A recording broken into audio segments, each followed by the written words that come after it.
میں لجپالا دے لڑ لگیاں میرے تو غم پرے رہندے میری آساں امیداں دے صدا بوٹے ہرے رہندے میں لجپالا دے لڑ لگیاں میرے تو غم۔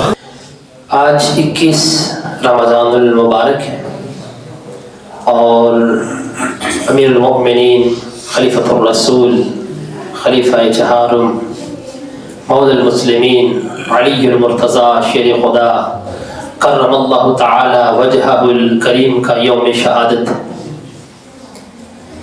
تو بخاری شریف سے ہی کتاب فضائل الصحابہ یعنی کہ باب المناقب، جو صحابہ کرام علیہم رضوان کے فضائل اور مناقب میں امام بخاری علیہ رحمہ نے احادیث کا مجموعہ اکٹھا کیا، ان میں سے چند آپ کی گوش گزار کرنا چاہوں گا۔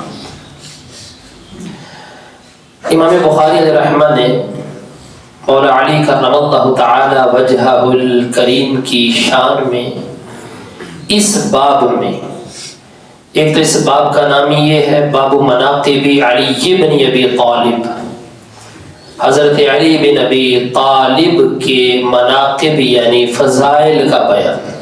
ایک تو یہ عنوان قائم کیا، اس عنوان کے تحت انہوں نے صحیح بخاری میں 8 احادیث ذکر کی۔ کتنی حدیث ذکر کی؟ 8۔ یہ مولا علی کی شان میں ہے۔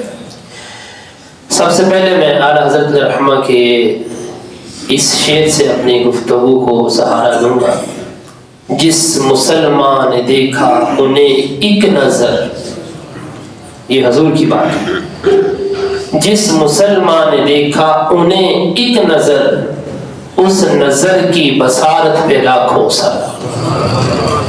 مرتضیٰ شیر حق اشجع الاشجعین، ساقیے شیر و شربت پہ لاکھوں سلام، شیر شمشیر زن شاہ خیبر شکن، پرتوے دست قدرت پہ لاکھوں سلام۔ علامہ موسیٰ شاہین لاشین ہیں، فتح المنعم ان کی کتاب ہے، اس کے اندر وہ لکھتے ہیں کہ حضرت علی بن ابی طالب بن عبد المطلب رسول اللہ صلی اللہ علیہ وسلم کے چچا کے بیٹے، یعنی آپ کے عمزاد ہیں، چچا زاد بھائی، اور مولا علی رضی اللہ عنہ کی جو عمر ہے نبی پاک علیہ السلام سے 30 سال کم ہے، یعنی کہ 30 سال چھوٹے ہیں نبی پاک علیہ السلام سے، اور کم سنی میں نبی پاک علیہ السلام سے ہی تربیت پائی۔ جس وقت ابو طالب رسول اللہ صلی اللہ علیہ وآلہ وسلم کی مدافعت کر رہے تھے، یعنی ان کا دفاع کر رہے تھے، تو اس وقت مولا علی رضی اللہ عنہ کی تربیت نبی پاک علیہ السلام فرما رہے تھے۔ رسول اللہ صلی اللہ علیہ وسلم نے اپنی سب سے لاڈلی شہزادی حضرت سیدتنا فاطمہ الزہرا رضی اللہ تعالی عنہا کا نکاح ہجرت کے بعد حضرت علی المرتضیٰ شیر خدا کرم اللہ تعالی وجہہ الکریم سے کر دیا تھا۔ آپ صحابہ میں سب سے زیادہ شجاع تھے، بہادر تھے۔ غزوہ بدر میں نبی پاک علیہ السلام کے حکم پر سب سے پہلے جس نے کفار کو للکارا تھا وہ حضرت علی رضی اللہ عنہ تھا۔ پھر متعدد غزوات میں نبی پاک علیہ السلام کے ساتھ رہے۔ فتح خیبر کے بعد فتح مکہ، حنین، اوطاس، طائف، ہر غزوہ میں نبی پاک صلی اللہ علیہ وآلہ وسلم کا بڑھ چڑھ کر ساتھ دیا، اور ہمیں یہ نظر آتا ہے کہ اگر ان کو لشکر کے اگلے حصے میں رکھا گیا تب بھی انہوں نے شجاعت کے جوہر دیکھا، اگر ان کو لشکر کے پچھلے حصے پہ رکھا گیا تب بھی انہوں نے داد شجاعت دی، اور اگر ان کو امیر نہ بھی مقرر کیا گیا تب بھی انہوں نے تعصب کا اظہار کہیں نہیں کیا، اگرچہ وہ امیر بننے کے اس جگہ پہ حقدار تھے، اگر نہیں بنایا گیا تب بھی انہوں نے اپنا اظہار نہیں کیا۔ یہ نبی پاک علیہ السلام کی تربیت تھی۔ جو سب سے مشکل ترین غزوہ تھا، غزوہ تبوک، اس غزوے میں نبی پاک علیہ الصلوۃ والسلام نے ان کو اپنا خلیفہ مدینہ پاک میں بچوں، عورتوں اور بوڑھوں کے اوپر مقرر کر دیا تھا، اور یہ فرما گئے تھے کہ کیا تو علی اس چیز کے اوپر راضی نہیں ہے کہ جس طرح ہارون کو موسیٰ علیہ الصلوۃ والسلام سے نسبت تھی کہ موسیٰ جا رہے تھے تو اپنا خلیفہ پیچھے مقرر ہارون کو کر گئے تھے اپنے بھائی کو، لیکن فرق صرف اتنا ہے کہ ہارون نبی تھے لیکن میرے بعد نبی کوئی نہیں، فرق صرف اتنا ہے۔ امام بخاری رحمۃ اللہ تعالی سب سے پہلی جو حدیث یہاں ذکر کرتے ہیں وہ لکھتے ہیں وقال النبی صلی اللہ علیہ وسلم لعلی انت منی وانا منک، نبی پاک صلی اللہ علیہ وآلہ وسلم نے فرمایا مولا علی کرم اللہ تعالی وجہہ الکریم سے کہ تو مجھ سے ہے اور میں تجھ سے، تو مجھ سے ہے اور میں تجھ سے۔ اچھا یہ جو جملہ ہے اس کی لوگوں نے اپنے پاس بھی بڑی وضاحتیں کی ہیں، لیکن میں ایک عظیم محدث جن کو علامہ بدر الدین عینی رحمۃ اللہ تعالی علیہ کہا جاتا ہے، 855 سنہ ہجری کے متوفی آدمی، ان کے قلم سے نکلنے والے لفظوں سے کرنا چاہوں گا۔ علامہ عینی لکھتے ہیں حضرت علی سے آپ علیہ الصلوۃ والسلام کے اس ارشاد کا مطلب یہ ہے کہ اے علی تم نسب اور علم کے اعتبار سے مجھ سے متصل ہو، اور میں بھی نسب اور علم کے اعتبار سے تمہارے ساتھ متصل ہوں۔ پھر اس کے بعد ایک اور محدث وہ لکھتے ہیں کہ رسول اللہ صلی اللہ علیہ وسلم کے اس ارشاد کا ایک مطلب یہ بھی ہو سکتا ہے کہ تمہارا علم اور نسب مجھ سے ہے اور میرے کمالات ولایت کا ظہور علی تم سے ہوگا اور میری نسل کا ظہور بھی تمہارے سے ہوگا۔ یہ اس حدیث کا مطلب ہے کہ اے علی تو مجھ سے ہے اور میں تجھ سے ہوں۔ پھر امام بخاری رحمہ نے یہاں پر مولا علی رضی اللہ عنہ کی فضیلت کے اوپر جو واضح ایک دلیل ہے اس کو یہاں پر ذکر کیا ہے۔ یہ بہت سارے علماء سے آپ لوگوں نے یہ حدیث سنی ہے، آج بخاری شریف سے اس کا متن آپ کے سامنے رکھتا ہوں۔ امام بخاری فرماتے ہیں ہمیں حدیث بیان کی ہے قتیبہ بن سعید نے، وہ کہتے ہیں ہمیں حدیث بیان کی ہے عبدالعزیز نے، وہ ابو حازم سے، وہ سہل بن سعد سے، ان رسول اللہ صلی اللہ علیہ وسلم قال لأعطین رأیت غدا رجلا یفتح اللہ علی یدیہ۔ یہ غزوہ خیبر کی بات ہو رہی، سرکار دو عالم صلی اللہ علیہ وسلم نے فرمایا کل کو یہ جھنڈا ایک ایسے آدمی کو دوں گا جس کے ہاتھ پر اللہ تعالی مسلمانوں کو فتح عطا فرمائے۔ قال سہل بن سعد فرماتے فبات الناس یذوقون لیلتهم ایہم یعطاها، لوگوں نے رات اس حال میں گزاری کہ ہر ایک تمنا کر رہا تھا اور غور بھی کر رہا تھا کہ کون ہو سکتا ہے، ہو سکتا میں ہی، کہ کس کو اللہ کے رسول صلی اللہ علیہ وسلم کل وہ جھنڈا عطا فرمائیں گے۔ فلما اصبح الناس، جب لوگوں نے صبح کی، غدوا علی رسول اللہ صلی اللہ علیہ وسلم، نبی پاک علیہ الصلوۃ والسلام کے پاس حاضر ہوئے، کلہم یرجو ان یعطا، ہر ایک کی یہی امید تھی، یہی تمنا تھی کہ آج جھنڈا مجھے ہی ملے۔ سرکار دو عالم صلی اللہ علیہ وسلم نے پورے مجمع کی طرف دیکھا، نگاہ دوڑائی، فقال این علی بن ابی طالب، فرمایا کہ علی بن ابی طالب کہاں؟ فقالوا یشتکی عینیہ یا رسول اللہ، لوگوں نے عرض کیا حضور ان کی آنکھیں دکھنے آئی۔ فرمایا فارسلوا الیہ، ان کو پیغام بھیجو، فاتونی بہ، اور اس کو میرے پاس لے آؤ۔ فلما جاء، مولا علی رضی اللہ عنہ کو بلایا گیا۔ اچھا جو علامہ بدر الدین عینی رحمۃ اللہ تعالی نے اس حدیث کی شرح میں لفظ لکھے ہیں وہ یہ ہے کہ مولا علی رضی اللہ عنہ کو ان کا مبارک سر اپنی گود میں رکھا اور اپنا لعاب اپنی ہتھیلی کے اوپر ڈالا اور پھر اپنی انگلی کے ساتھ ان کی آنکھوں کے اوپر لگانا شروع کیا۔ یہ کیفیت بیان کی ہے علامہ بدر الدین عینی نے، اور جو بخاری کے اندر لفظ یہ ہے فلما جاء، جب مولا علی رضی اللہ عنہ آئے، باسا کافی آئی نہیں ہے، نبی پاک علیہ الصلوۃ والسلام نے ان کی آنکھوں کے اوپر اپنا لعاب دہن لگایا، ودعا له، ان کے لیے دعا بھی کر دی، فبرأ حتى كأن لم يكن به وجع، پس وہ ایسے تندرست ہو گئے جیسے کبھی ان کو بیماری آئی ہی نہیں، ایسے تندرست ہو گئے، كأن لم يكن به وجع، یہ لفظ بخاری شریف کے ہیں کہ نبی پاک علیہ الصلوۃ والسلام کو اللہ تعالیٰ نے ایسا شافی الامراض بنایا ہے، ادھر سے دوائی دی جاتی ہے، ادھر سے بیمار ٹھیک ہو جاتا ہے، لمحوں کا بھی فرق نہیں رہتا۔ اچھا، شافی الامراض اللہ کی ذات ہے، یعنی کہ امراض سے شفا دینے والا کون ہے؟ اللہ ہے۔ اللہ جسے چاہے اپنی عطا سے امراض کے اندر شفا دینے کی صلاحیت دے سکتا ہے، جسے چاہے، ٹھیک ہے۔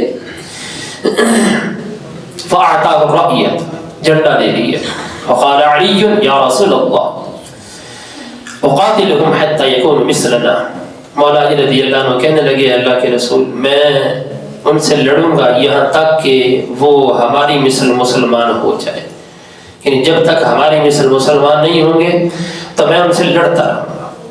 فقال انفذ على رسلك حتى تنزل بساحته، فرمایا علی اسی حالت میں پلٹ جا اور ان کے صحن میں اتر جا، یعنی ابھی چلا جائے یہاں سے اور ان کے صحن میں اتر جا، ثم ادعوهم الى الاسلام، ان کو اسلام کی دعوت دے، واخبرهم بما يجب عليهم من حق الله فيه، اور ان کو خبردار کر کہ کیا اللہ تبارک و تعالیٰ کے حقوق ان کے اوپر ہیں۔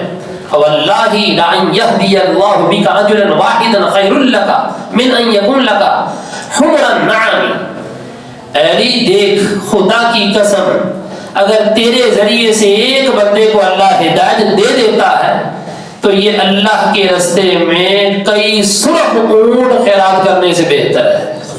اگر ایک بندے کو بھی تیرے ذریعے سے ہدایت مل جائے، تیرے ذریعے سے اگر ایک بندہ بھی مسلمان ہو جائے۔ امام بخاری رحمۃ اللہ تعالی یہ جو حدیث ذکر کرتے ہیں تو یہ آپ کی فضیلت کے اوپر بالکل واضح ہے، اور جو دیگر محدثین ہیں انہوں نے اس حدیث سے کئی نتائج اخذ کیے، کئی نتائج۔ میں یہاں پر جو ہے وہ 3-4 باتیں عرض کرتا ہوں۔ پہلی بات تو یہ ہے، اس حدیث پاک کے اندر نبی پاک صلی اللہ علیہ وآلہ وسلم کا ایک عظیم معجزہ ظاہر ہو رہا ہے۔ وہ کیا ہے؟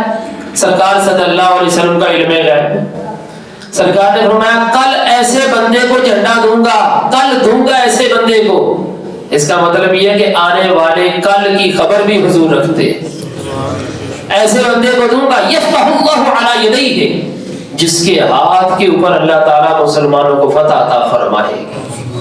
ایک تو عظیم معجزہ حضور کا ظاہر ہوا، اور دوسرا آپ کا شافی الامراض ہونا بھی ظاہر ہوا، واضح ہو گیا کہ حضور اللہ کی عطا سے لوگوں کو شفائیں بھی عطا فرماتے ہیں۔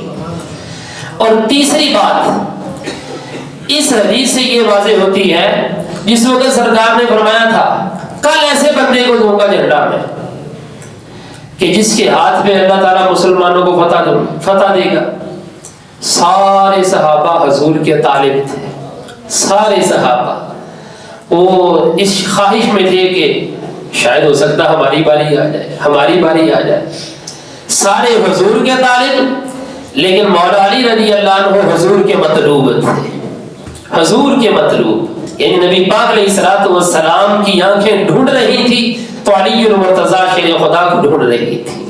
یہ ان کی واضح فضیلت ہے۔ اور چوتھی بات یہ واضح ہوئی کہ کفار کو قتل کرنے کی بنسبت جو سب سے بڑی نیکی ہے کسی ایک کافر کو مسلمان کر دینا ہے، مسلمان کر دینا یہ بڑی نیکی ہے بنسبت کسی کافر کو قتل کرنے کی۔ مولا علی رضی اللہ عنہ کو آخری جملہ سرکار نے فرمایا ابھی چلا جا، ان کے صحن میں اتر جا، جا کے ان کو بتا اللہ کے حقوق کیا ہے، اور اگر تیری ان باتوں کی وجہ سے اگر ایک بندہ بھی مسلمان ہو جائے تو راہ خدا میں ہزاروں اونٹ، سرخ اونٹ خیرات کرنے سے بھی بہتر ہوگا۔ پتہ چلا کسی ایک بندے کو اگر بندہ ہدایت کے رستے پہ لگا دے نا تو یہ دنیا جہان کی صدقات و خیرات سے بہتر ہے۔ اچھا یہاں سے بھی لوگوں نے جو ہے وہ بہت ساری باتیں کی ہیں۔ کہتے لو جی دیکھو جی مولا علی کرم اللہ تعالی وجہ الکریم کو آپ چوتھے نمبر پہ رکھتے ہیں، حالانکہ نمبر ہم نے کوئی نہیں دیے، یہ نمبر وہی ہے جو نبی پاک علیہ الصلوۃ والسلام نے خود عطا فرمائے۔ ٹھیک ہے جی، نمبرنگ ساڑھے بجے کی صلاحیت ایسی کسی نمبر دی، یہ تو فضیلتوں کی جو ترتیب ہے حضور نے خود عطا فرمائی۔ آپ چوتھے نمبر کی بات کرتے ہیں، ابو بکر صدیق رضی اللہ عنہ کو پہلے نمبر دے، انہوں نے دیکھی چڑی بھی نہیں ماری انہوں نے، تو مولا جی رضی اللہ عنہ نے پتہ نہیں کنے بندے مثلا واصل جہنم کی تھے، انہوں نے چوتھا نمبر دینا تھے۔ یہ بات بڑی قابل غور ہے۔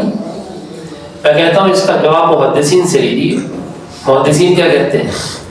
وہ کہتے ہیں نبی پاک علیہ الصلوۃ والسلام کی یہ حدیث ہی بتاتی ہے، ٹھیک ہے مولا علی رضی اللہ عنہ بہت سارے کفار کو قتل کیا، یہ بھی دیکھو کہ سیدنا ابو بکر صدیق رضی اللہ عنہ کے ہاتھ میں کتنے جلیل القدر لوگوں نے کلمہ پڑھ کر اسلام قبول کیا۔ عثمان غنی رضی اللہ عنہ نے کلمہ پڑھا تو ابو بکر صدیق کے ہاتھ میں پڑھا ہے۔ اور اگر عروہ بن حضرت عبد الرحمن بن عوف اسلام لاتے ہیں تو حضرت ابو بکر صدیق رضی اللہ عنہ کے ہاتھ میں اسلام لاتے ہیں۔ زبیر بن عوام، حضرت طلحہ، حضرت سعد بن ابی وقاص، یہ وہ صحابہ ہیں جن کو اسلام کی اساس بھی کہا گیا ہے اور اسلام کا افتخار بھی کہا گیا ہے۔ بڑے بڑے جلیل القدر لوگوں نے اسلام قبول کیا حضرت ابو بکر صدیق رضی اللہ عنہ کے ہاتھوں، لہذا ان کی شان بھی وراء الورا ہے اور ان کی شان بھی وراء الورا۔ اچھا علامہ عینی لکھتے ہیں مولا جی رضی اللہ عنہ کے بہت سے خواص ہیں، ان میں سے یہ بھی ہے کہ وہ تمام صحابہ سے زیادہ قضاء کا علم رکھتے تھے۔ قضاء، قاضی ہونا، فیصلے کا علم ان کے پاس تھا، اس کی وجہ تھی۔ جس سے یمن کی طرف قاضی بنا کے بھیجا گیا تھا، انہوں نے کہا حضور میرا تو کوئی تجربہ کوئی نہیں تھا، میں کوئی بند لگ گیا میرے، قریب کیا، قریب کر کے پتہ کیا کیا، ان کے مبارک سینے کے اوپر ہاتھ پھیرا اس طرح اور پھر کہا اللہم اہدی صدرہ اہدی قلبہ، یا اللہ اس کے سینے کے اندر قضاء کی وسعت پیدا فرما دے۔ مولا علی فرماتے ہیں حضور کا یہ کہنا تھا فما شککت بعدی، میرے سینے کے اندر کبھی کوئی شک رہا ہی نہیں، ہر چیز دور ہو گئی، اللہ تعالیٰ نے قضاء کا علم عطا فرمایا۔ اور حضرت عمر فاروق رضی اللہ عنہ جیسی شخصیت کہا کرتی تھی کہ کوئی مشکل فیصلہ آ جاتا، وہ کہتے اللہ کی بنا کے اس مجلس کے اندر حضرت علی المرتضیٰ موجود نہ ہو، ان کی موجودگی میں فیصلہ کیا کرتے تھے۔ اور امام بخاری نے جو دوسری حدیث ذکر کی ہے، دوسرا اثر ذکر کیا، وہ حضرت عمر کا ہی کیا ہے مولا علی کے بارے میں۔ وہ لکھتے ہیں وقال عمر توفی رسول اللہ صلی اللہ علیہ وسلم وهو عنه راض، حضرت عمر نے کہا نبی پاک علیہ الصلوۃ والسلام کا وصال ظاہری اس حالت میں ہوا ہے کہ وہ مولا علی رضی اللہ عنہ سے راضی تھے۔ یاد رکھنا صحابہ ایک دوسرے کی مدح کیا کرتے تھے، تعریفیں کیا کرتے تھے، تو یہ مولا علی مدن والے حضرت عمر کو بھڑا کر دے توبہ نعوذ باللہ۔ ایسے لوگ بھی بہرحال یہ ان کا اپنا ایک عقیدہ ہے، ہمارا تو وہ عقیدہ ہے جو نبی پاک صلی اللہ علیہ وسلم نے ہمیں عطا فرمایا۔ اچھا چھوٹی سی بات ہے، نبی پاک علیہ الصلوۃ والسلام نے فرمایا کہ یہ علی ہے، یہ علم کا، میں جو ہے وہ علم کا شہر ہوں، یہ علی جو ہے علم کا دروازہ ہے۔ اور پھر نبی پاک صلی اللہ علیہ وسلم نے ایک اور بھی اعزاز عطا فرمایا تھا، اس حدیث کو مصنف ابن ابی شیبہ کے اندر بھی ذکر کیا گیا، مسند بزار کے اندر بھی، مسند ابی اعلیٰ کے اندر بھی، کنز العمال کے اندر بھی، اور امام احمد نے بھی اپنی مسند کے اندر ذکر کیا کہ کعبۃ اللہ کے اندر اونچائی کے اوپر جو بت رکھے ہوئے تھے، نبی پاک صلی اللہ علیہ وسلم نے حضرت علی کو یہ اعزاز دیا کہ علی میرے کندھوں کے اوپر کھڑے ہو کر کے ان بتوں کو توڑ۔ اور مولا علی فرماتے ہیں میں جس وقت حضور کے حکم کو پا کر کے آپ کے کندھوں کے اوپر کھڑا ہوا، آپ کے کندھوں کے اوپر، تو میں جس وقت ہاتھ اوپر بڑھا رہا تھا اگر چاہتا تو آسمان کو چھو لیتا، اتنی بلندی اللہ تعالیٰ نے مجھے عطا فرمائی۔ اتوں بھی دوسرے لوگ ڈنڈی مار دے کہنے لوگ کہ نبوت تھلے ولایت تے، نبوت تھلے ولایت تے، نعوذ باللہ۔ وہ کہتے ہیں ولایت افضل ہے، نبوت کی فضیلت کم ہے۔ یاد رکھنا جو ولایت ہے نا، ولایت یہ نبوت کا ثمر ہے، اگر کسی کو ولایت ملی ہے تو نبی پاک صلی اللہ علیہ وسلم کی وجہ سے ملی ہے. جس کو دنیا کے اندر جو بھی مرتبہ ملا ہے حضور کی وجہ سے ملا ہے. ایسا نہیں ہے کہ ولایت وہ تو نبی پاک صلی اللہ علیہ وسلم کا حکم پا کے اوپر کھڑے ہوئے. آپ دیگر حدیث کا مطالعہ کریں, مولا جی نے یہی بات تو کہی تھی کہ حضور میں کیسے کھڑا ہو سکتا ہوں آپ کی گردوں پر, اور میں جو کہہ رہا ہوں جو حکم جو ہو گیا. اچھا, اور بھی مولا علی کرم اللہ تعالی وجہ الکریم کے بہت سارے خصائص اور آپ کے فضائل ہیں. ایک اور چھوٹی سی بات عرض کر دوں اسی حدیث کے تحت جو علامہ عینی نے کہی. سرکار نے فرمایا تھا ایسے بندے کو جھنڈا دوں گا کل اللہ اور اس کا رسول اس سے محبت کرتے ہیں, یعنی اللہ بھی محبت کرتا ہے, رسول بھی اس سے محبت کرتے ہیں, اور وہ بھی اللہ تبارک و تعالیٰ اس کے رسول سے محبت کرتا ہے. محبت تو سارے مومن کرتے ہیں, یہ کون سی محبت تھی؟ علامہ عینی فرماتے ہیں یہ وہ محبت تھی جس کے اندر کمال تھا, یہ وہ محبت تھی. مولا علی رضی اللہ عنہ کو یہ جو نبی پاک صلی اللہ علیہ وسلم نے اعزاز دیا, وقار دیا اور عزت اور فضیلت سے نوازا, اس کی وجہ صرف یہ تھی کہ فَاتَّبِعُونِي يُحْبِبْكُمُ اللَّهُ, وہ اللہ کے رسول صلی اللہ علیہ وسلم کے کامل غلام تھے, کامل غلامی ان کے پاس تھی. اس وجہ سے سرکار نے فرمایا محبت ایک معنوی چیز ہے. سرکار نے فرمایا اللہ بھی محبت کرتا ہے, اس کے رسول بھی اس سے محبت کرتے. دوستو غلامی رسول ہی سب کچھ ہے. جس کے پاس یہ اتباع رسول کا یہ ملکہ ہے تو اس کے پاس سب کچھ ہے, جس کے پاس یہ نہیں ہے اس کے پاس کچھ بھی نہیں ہے. مولا علی رضی اللہ عنہ کا اول دیکھیں, انتہا دیکھیں. ایک روایت کے مطابق کعبہ کے اندر پیدا ہونے والی شخصیت وہ حضرت مولا علی رضی اللہ عنہ. آپ پیدا ہوئے تو مسجد میں, آپ کی شہادت ہوئی تو مسجد میں, اول اور آخر مسجد ہی مسجد ہے. تو جڑے مولا علی نو مانتے ہیں ٹھیک ہے, وہ کدی مسیتے بڑے ہی کوئی نہیں. جڑے کہتے سی بڑے ہی مثلا دعوے دار ہیں, مسیتے انہوں نے تعلق ہی کوئی نہیں, بلکہ مسیتیں ہی ختم کر دی. آپ دیکھ رہے ہیں لوگوں کی مساجد کوئی ہیں کہیں امام بارگاہ کہتے, امام بارگاہ مسجد نہیں رکھتے جی, کہتے مسجد یہ مقتل علی ہے, نعوذ باللہ, جبکہ مسجد مقتل علی نہیں ہے. ٹھیک ہے, یہ جو ان کو شہادت ملی ہے اللہ نے ان کو رتبہ یہ عطا فرمایا ہے. جو بھی اس کے اسباب پیدا ہوئے ہم اس کو نہیں دیکھتے, لیکن یہ تو دیکھو ان کی زندگی کا محور آغاز سے انتہا تک کیا رہا. وہ پیدا بھی مسجد کے اندر ہوئے اور دنیا سے گئے ہیں تب بھی مسجد ہی تھی. تو لہذا پتہ یہ چلا ان کی کامل لو اللہ تبارک و تعالیٰ سے لگی ہوئی تھی. تو یہی ان کی زندگی کا ثمر ہے. مسجدوں کو پرموٹ کیجیے, مسجد کی طرف آئیے, مسجد اور اہلیان مسجد کا ادب کیجیے. سوشل میڈیا کا دور ہے, لوگ بانچیں کھول کے بولتے ہیں. پہلے لوگ دین سے دور ہیں, دین بیزار ہے, اور لوگوں کو اور دین سے اور دینداروں سے بیزار کیا جا رہا ہے. ایسی باتیں سوشل میڈیا کے اوپر, الیکٹرانک میڈیا کے اوپر, اور خصوصاً رمضان ٹرانسمیشن یہ جو چل رہی ہیں, ان کے اندر ایسی باتیں کی جاتی ہیں کہ لوگ مولویوں سے دور کریں گے, لوگوں کو مسجدوں سے دور. مولویوں نے کیوں پتہ ہے, وہ آپ مسجد میں آئیں گے تو پتہ چلے گا کہ مولوی کو کچھ پتہ ہے یا نہیں. جب جو ہے وہ دور رہ کے آپ تجزیہ کریں گے تو پھر یہی کچھ ہوگا. تو دوستو حقیقت حال یہ ہے, یہ مسجد اسلام کا کلا ہے. ان مسجدوں سے نور اسلام پھیلا ہے. آپ نے دیکھا نہیں ہے کہ مولا علی رضی اللہ عنہ مسجد میں تھے, سپاہ سالار بھی تھے, حضرت ابوبکر صدیق رضی اللہ عنہ, حضرت عمر فاروق رضی اللہ عنہ, حضرت عثمان غنی ذو النورین رضی اللہ عنہ. یہ کون سی یونیورسٹی سے فارغ التحصیل تھے؟ یہ صفحہ سے پڑھے ہوئے تھے نا یہ سارے. اور اللہ تعالیٰ نے ان کو دین بھی دیا اور ان کو دنیا بھی عطا فرمائی.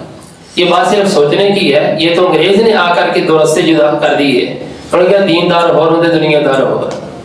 دوستو یہی سب کچھ ہے, حقیقت حال یہی. اگر آپ اس کو بغور دیکھیں اور اس حقیقت سے آنکھیں نہ بند کریں تو دعا ہے اللہ رب العزت ہم سب کو مولا علی کرم اللہ تعالی وجہہ الکریم کے فیوز و برکات سے مالا مال فرمائے.